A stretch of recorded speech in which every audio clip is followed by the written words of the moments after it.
আমরা প্রাধান্য দিচ্ছি কোয়ালিটিকে এবং দেশ কার মধ্যে দেশপ্রেম আছে, কারা দেশের জন্য কাজ করতে চায়, এটাকে কিন্তু আমরা সবচেয়ে গুরুত্ব দিচ্ছি আমাদের সরকার। আমরা পূর্বের মতো যেরকম আমাদের ডক্টর শহীদুল ইসলাম খান সাহেবকে ওনার কোয়ালিটি ছিল, কিন্তু শুধু দলগত কারণে তাকে কিন্তু তৎকালীন সময় আমি যতটুকু জেনেছি যে তাকে চাকরি করতে দেয়নি। তার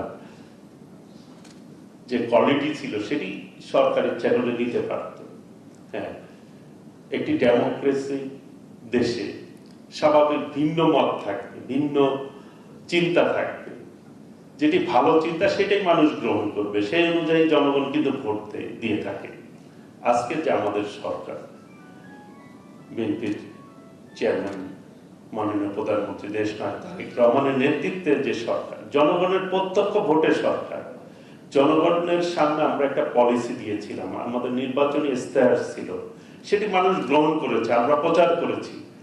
সেই অনুযায়ী ইনশাল্লাহ আগামী দিনে রাষ্ট্র আমরা পরিচালনা করব। কাজেই আগামীর বাংলাদেশ আমরা সকলে মিলে দেশটিকে গড়ে তুলব এবং আমাদের আদর্শের জন্য শহীদ রাষ্ট্রপতি জিয়াউর রহমান এই কৃষি সেক্টরকে সর্বোচ্চ গুরুত্ব দিয়ে উনি কাজ করেছেন এবং বিভিন্ন দেশের বিভিন্ন প্রান্ত থেকে কোয়ালিটি সম্পন্ন মানুষজনকে কিন্তু উনি প্রোভাইড করেছেন। আমরাও ইনশাল্লাহ আমাদের নেতার সেই পথ ধরেই আমরা পথ চলবো ইনশাল্লাহ। মাননীয় প্রধানমন্ত্রী দেশনায়ক তারেক রহমান এই দেশকেই সর্বোচ্চ গুরুত্ব দিয়ে, জনগণকে সর্বোচ্চ গুরুত্ব দিয়ে কিন্তু কাজ করে যাচ্ছে। আমরা সকলের সহযোগিতা কামনা করছি।